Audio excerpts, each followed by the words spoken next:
Ekimu ku bibuuzo ebinene omwana w'omuntu byeyeebuuza mu bulamu kwe kumanya ye omutuufu kyafaanana. Era abasinga obungi lwaki obulamu bwaffe tutambulira nnyo mu kwenyooma, mu kwesekerera, mu kweyisaamu amaaso. Ebiruubirirwa byaffe lwaki bikoma mu kkubo ne bitatuukirizibwa ddala.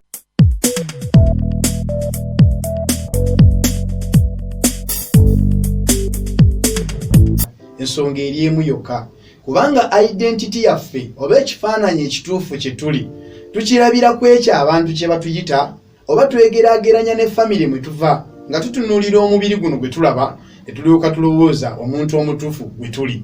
Naye olwaleero njagala kukubuulira obuziba n'obugazi bw'omuntu yennyini bwe bw'obadde tomanyi. Omuntu alimu abantu basatu ab'olwatu, olwaleero kyowakategeera. Naye abantu abo abasatu, asooka bamuyita mwoyo, owookubiri mmeeme, n'owookusatu gwe mubiri gw'olaba.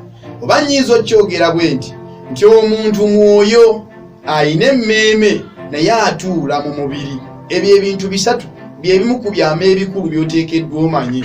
Era ebintu ebyo ebisatu bikufugira ddala ggwe omuntu, bye bisalawo obuwanguzi bwo oba okulemererwako mu nsi. Singa totegeera nti oli mwoyo, ojja kuba olowooza nti obusobozi bw'omubiri bw'olina bwe bwokka obusobozi bw'olina munda mu ggwe. So nga ate bw'okimanya nti oli mwoyo, ojja kimanya nti emyoyo girina obuvo gye bwava nga ye wa Katonda. Era omwoyo gulina ebintu bingi nnyo bye gusobola okukola omubiri bye gutasobola kukola. Omubiri gwe gusobola okuba gulina ebintu bingi nnyo ebigulema.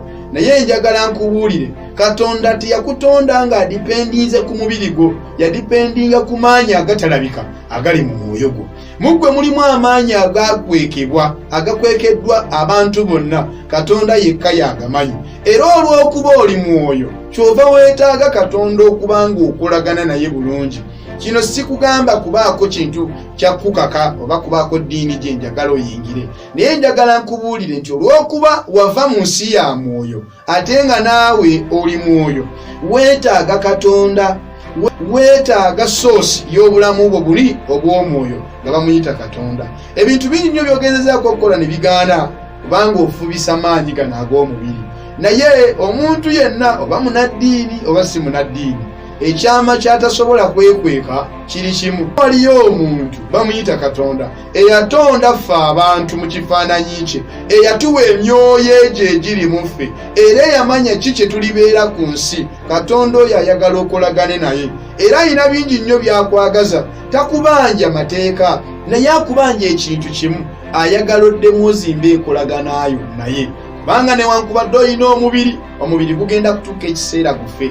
Newankubadde olina emmeeme eyo, kituufu ogiyina fayini, kubanga emmeeme kyekikompe ekitereka ebirowoozo byo. Naye waliwo ekyama ky'olina bakiyita mwoyo, ekyo ekifaanagana Katonda. Tekimatiranga kintu kyonna mpaka ng'ozzeemu n'okolagana ne Katonda oli eyakikuwa. Omwoyo gw'omuntu tegulimatira ku nsi kuno mpaka nga guzzeemu ne gutabagana n'oli Katonda eyakutonda.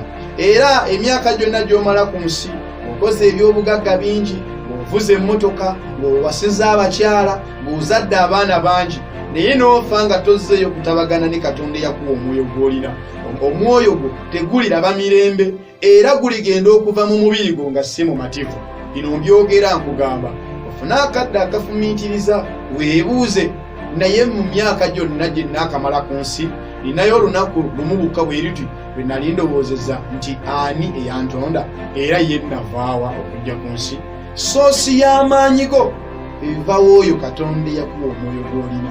Era obulamu bwo n'ekigendererwa ky'okujjako ku nsi kyekwese mu Katonda. Tabagana ne Mukama atuukirize ebikufaako. Pitwa tumusiime Joseph Prosper.